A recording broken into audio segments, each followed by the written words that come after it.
সমবাহু ত্ৰিভুজ, সমদ্বিবাহু ত্ৰিভুজ, বিষমবাহু ত্ৰিভুজ, সমকোণী ত্ৰিভুজ, সূক্ষ্মকোণী ত্ৰিভুজ, স্থূলকোণী ত্ৰিভুজ, সংখ্যা লিখিব দিছে। প্ৰথমতে সমবাহু ত্ৰিভুজ কাক বুলি চাই লোৱা, যি ত্ৰিভুজৰ গোটেইকেইটা বাহুৰ জোখ সমান সেইবোৰ সমবাহু ত্ৰিভুজ। ত্ৰিভুজ কাক বোলে, তিনিটা বাহুৰে আঘোৰা ক্ষেত্ৰক ত্ৰিভুজ বোলে। ৰেখাখণ্ড কি হ'ল, যিটোৰ দুটা মূৰ বন্ধ থাকে তাক ৰেখাখণ্ড বুলি কয়। গতিকে এইটো এ বি এডাল ৰেখাখণ্ডও হ'ব, আৰু ত্ৰিভুজটোৰ কি হ'ব, এ বি এটা বাহু হ'ব।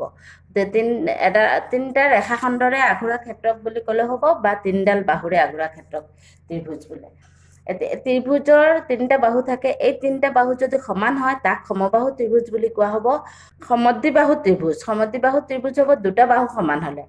যি ত্ৰিভুজৰ দুটা বাহুৰ জোখ সমান সেই ত্ৰিভুজক সমদ্বিবাহু ত্ৰিভুজ বোলে।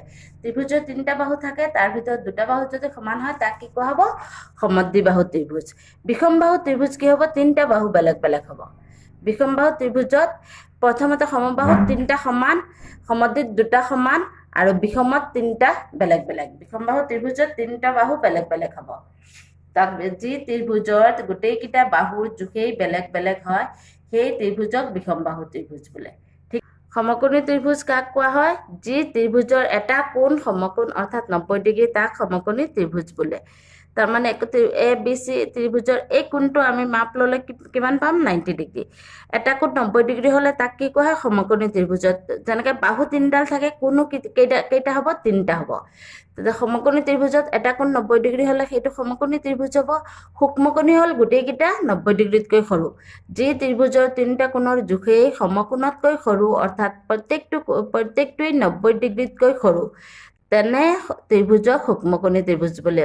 তাৰমানে গোটেইকেইটা কি হ'ব, 90 ডিগ্ৰীতকৈ সৰু। স্থূলকোণী ত্ৰিভুজ কি হ'ব, এটা কোণ, যেনেকৈ সমকোণীত এটা কোণ 90 ডিগ্ৰী, স্থূলকোণীত কি হ'ব, এটা কোণ 90 ডিগ্ৰীতকৈ বেছি হ'ব লাগিব। যি ত্ৰিভুজৰ এটা কোণৰ মান 90 ডিগ্ৰী অৰ্থাৎ সমকোণতকৈ ডাঙৰ। 90 ডিগ্ৰীক কি কোৱা হয়, এক সমকোণ বুলি কোৱা হয়। সমকোণ বা 90 ডিগ্ৰী, সমকোণ বুলি ক'লে আমি 90 ডিগ্ৰীকে বুজিম।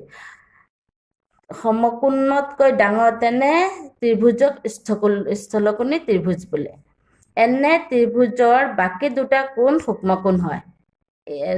এটা যদি 90 ডিগ্ৰী ডাঙৰ হ'ব, বাকী দুটা কি হ'ব, সূক্ষ্মকোণ হ'ব। তাৰমানে 90 ডিগ্ৰীতকৈ সৰু হ'ব। কিহৰ কাৰণে, ত্ৰিভুজৰ তিনিটা কোণৰ মাপৰ সমষ্টি কিমান, 180 ডিগ্ৰী।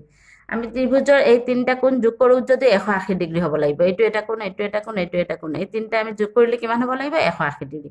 গতিকে যি ত্ৰিভুজৰ এটা কোণৰ মান 90 ডিগ্ৰী অৰ্থাৎ সমকোণতকৈ ডাঙৰ, তেনে ত্ৰিভুজক সূক্ষ্মকোণী ত্ৰিভুজ বোলে। এনে ত্ৰিভুজৰ বাকী দুটা কোণ কি হয়, সূক্ষ্মকোণ হয়, 90 ডিগ্ৰীতকৈ সৰু হয়। কিয়, এটা স্থূলকোণী ত্ৰিভুজৰ ক্ষেত্ৰতো তিনিটা কোণৰ যোগফল 180 ডিগ্ৰী। ত্ৰিভুজৰ বাহুৰ ধৰ্ম। ত্ৰিভুজ এটাৰ যিকোনো দুটা বাহুৰ মাপৰ যোগফল তৃতীয় বাহুৰ মাপতকৈ সদায় বেছি।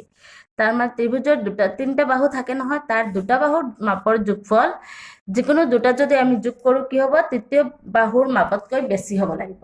সদায় কি হ'ব লাগিব, যিকোনো দুটা আমি যোগ কৰিলে 3 নম্বৰটোতকৈ বেছি হ'ব লাগিব। ইয়াত চাই লোৱা, এই দুটা যোগ কৰিলে কিমান হ'ব, 9 হ'ব, আৰু এইটো 4। তাৰমানে এই দুটা যোগ কৰিলে এইটো বাহুতকৈ বেছি হ'ল। এই দুটা যোগ কৰিলে 7 হ'ব, এই দুটা যোগ কৰিলে এইটো বাহুতকৈ বেছি হ'ল। আকৌ এই দুটা যোগ কৰোঁ যদি কিমান হ'ব, 10 হ'ব, এই দুটা যোগ কৰিলে এইটো বাহুতকৈ বেছি হ'ল। তাৰমানে ত্ৰিভুজ এটাৰ যিকোনো দুটা বাহুৰ মাপৰ যোগফল তৃতীয় বাহুৰ মাপতকৈ সদায় বেছি। দুটা বাহুৰ মাপ 3 নম্বৰ বাহুতকৈ বেছি হ'ব সদায়। ত্ৰিভুজ এটাৰ তিনিটা কোণৰ যোগফল 180 ডিগ্ৰী। ত্ৰিভুজৰ তিনিটা কোণ যদি আমি যোগ কৰোঁ, অলপ আগত মই কৈছিলোঁ কিমান হ'ব, 180 ডিগ্ৰী। তিনিটা, ইয়াত এইটো কোণ, এইটো কোণ, এইটো কোণ, আমি ত্ৰিভুজ এটা আঁকি কোণকেইটাৰ মাপ লৈ যদি যোগ কৰোঁ 180 ডিগ্ৰী হ'বই লাগিব। Thank U.